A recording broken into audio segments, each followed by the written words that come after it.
Më thamë po, vazhdo. I took it to the White House for approval. I personally handed it to the White House for approval. White House looked at it and said, "Yeah, go ahead." Keni pasur probleme pas atij bombardimi? Ishte e qartë që ndodhi një gabim, por shtroi pyetja se si ndodhi dhe cilat ishin pasojat. Oficeri im I inteligjencës tha, "Zotëri, përgjegjësia ime ishte të bëja gati objektivat dhe tani kërkoj leje të jap dorëheqjen." My responsibility was to prepare the targets. I request permission to resign. I said, "You're not going to I resign." thash që nuk do të jep të dorëheqjen, sepse nuk e solli ai atë objektiv që në fillim. Nga ta dihet ti që ajo nuk kishte agjenci eksporti jugoslave. Është e vërtet, tha. Mirë pra, s'do të japësh dorëheqjen. Pastaj sekretari I mbrojtjes dhe drejtuesi I CIA-s kërkon falje, sepse ishte një gabim I Washingtonit. Yeah, it was not made by the NATO. Turning back Gjatë samitit të NATO-s I kthehemi trupave toksore. Ka pasur një diskutim të gjatë për këtë midis Bill Clintonit dhe Tony Blair. Ata kanë bërë një diskutim të gjatë për përdorimin e forcave They toksore. had a long discussion about using the ground troops. And Clinton Bill Clinton I ka thënë se gjenerali Clark mund t'i përdor trupa toksore për të pushtuar Jugosllavinë nga Shqipëria, Maqedonia e madje edhe nga Hungaria.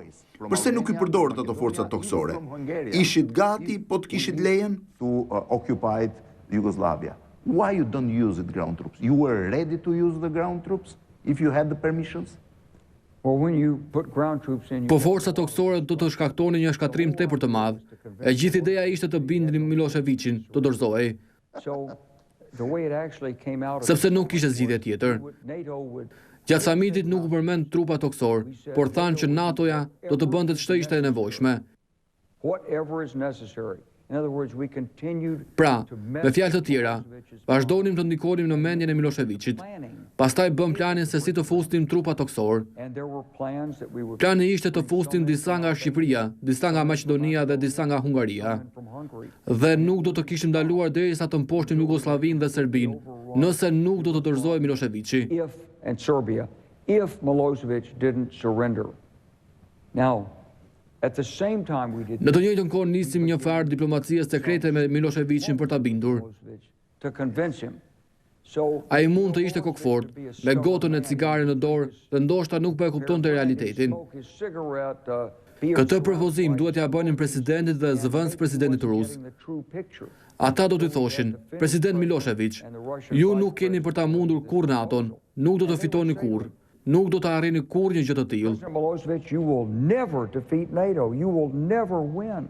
You will never do this. It was the first Ishte lufta e parë për NATO-n pas thuajse 50 vjetësh. and you Gjithashtu ju keni bombarduar dhe bunkerin e Miloševićit në qendër të Beogradit në atë kohë. in center of the Belgrade at the time. Yes. Yes, we did. Po, e bëm, edhe sepse shërbente si seli, kishte shumë antena. Building. It had a lot of antennas and stuff. And here's what's really interesting about it. Ja se që është vërtet interesante për të. Disa ditë më vonë isha në Bullgari duke u takuar me presidentin atje. Ai më tha, na kanë ardhur informacione që një pjesë e popullit serb është I kënaqur që ja keni bombarduar shtëpinë Miloševićit. That ordinary Serbs like that you bombed Milosevic's house. It was Po, interesting. interesante. Nga ana tjetër Shqipëria ka qenë e hapur për ju. Portet, aerodromet, gjithçka. Ai ishte e përshtatshme infrastruktura në Shqipëri për të lëvizur trupat nga portet drejt veriut. Able to help the moving of the troops from ports to the North Albania. Well, first of all, Së pari, jam shumë mirënjohës leadershipit shqiptar që e hapën vendin e tyre në atë kohë. Presidentin Nano, ministri të mbrojtjes Ilir Meta. President That Nano, was normal. Defense Minister Ilir Meta, and so they hosted our NATO task force. Ata mikpritën helikopterët tanë Apache, portin e Rinasit, forcët ajrore atje, And we had the Air Force. bindeshi, balt, errësirë. It was muddy, it was dark, it was Disa miserable. helikopterë fluturuan në male dhe janë rrëzuar. That were flying in the mountains, that helicopters that crashed. Yes, And, two helicopters, they were crashed during but those helicopters were, they were, Po ata helikopterë ishin një kërcënim I madh për Miloševićin.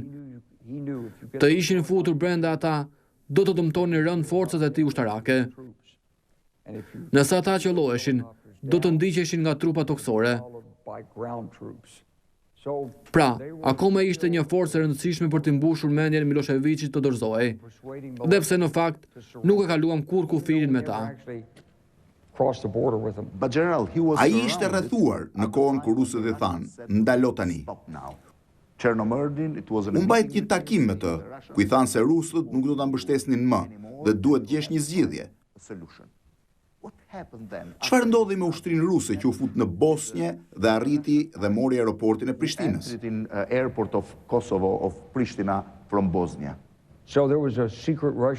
Po, ishte një operacion sekret rus që besohej të drejtohej nga Vladimir Putin.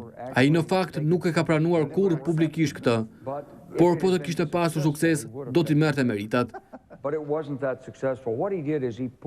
Ai nxori nga Bosnja trupat ruse dhe tanke. Dhe pasi kishte ndaluar luftimet dhe rezoluta e Këshillit të Sigurimit autorizoi NATO-n të futej, Rusia e hodhi poshtë rezolutën dhe mori autostradën përmes Beogradit drejt aeroportit të Prishtinës.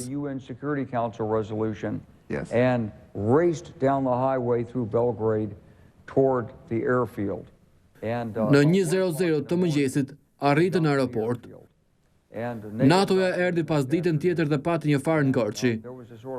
Por pas kësaj ishin 3 regjimente ruse vigjilente që do të vinin për përforcime për të marrë Mitrovicën dhe për të pushtuar Prishtinën. Nuk e dinim.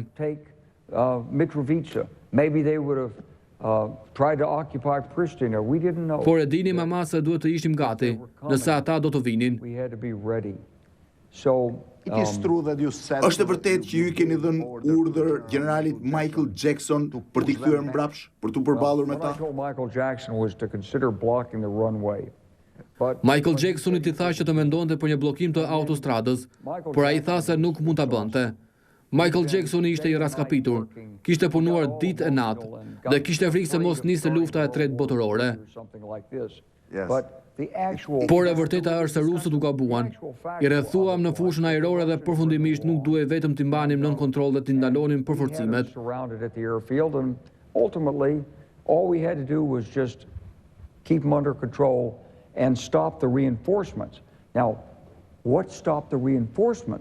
Përforcimet i ndaloi guximi i Bullgarisë dhe i Rumanisë.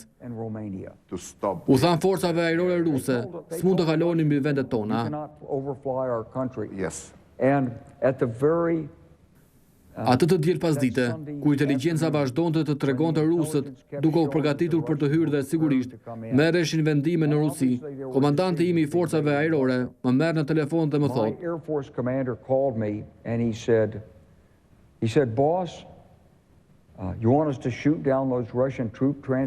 "Shef, doni të qollojmë ato forca ruse nëse cënojnë hapësirën ajrore?" A ishte javë ta bënte? Po, por ishte një çështje politike tepër e nxehtë dhe morëm Washingtonin në telefon. Po bëheshim gati për një telekonferencë për të vendosur a duhet të qollonim mbi ato forca ruse apo jo, por rusët vendosën pastaj të mos futen.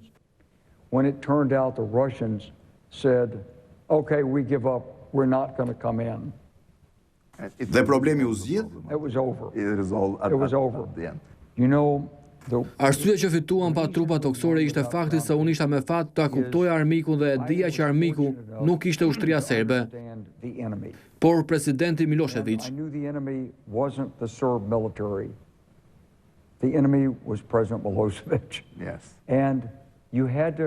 I duhej mbushur mendja atij që e kishte humbur atë luftë. Ai ishte tip avokati, si një lider mafie. Sapo ai e kuptoi se e kishte humbur atë luftë, i fshiu duart. A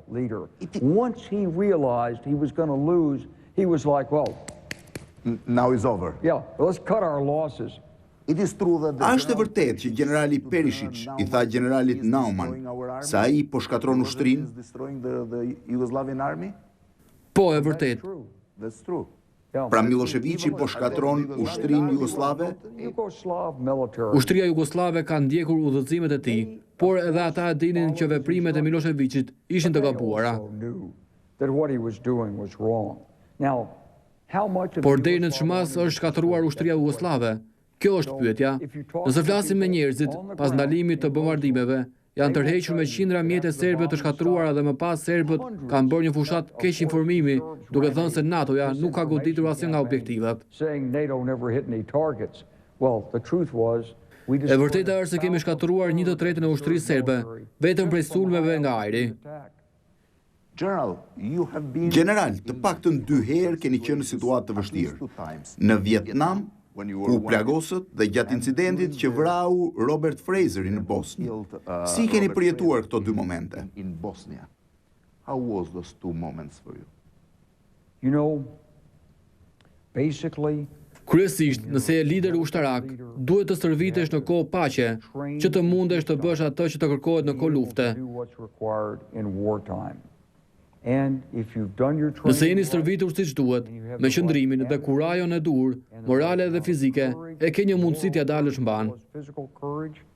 Then you have a chance to succeed. You are very young. Në Vietnam keni qenë shumë i ri, mendoj 25-26 vjeç. Në luftë nuk ka asnjë garanci. Mësimi që kam zënë nga jeta është, përpiqu të mos shkosh në luftë. Lufta nuk ka lavdi, as në krye dhe as në fund. Gjithmonë do të vriten njerëz të pafajshëm, do të bëhen gabime dhe nëse është e mundur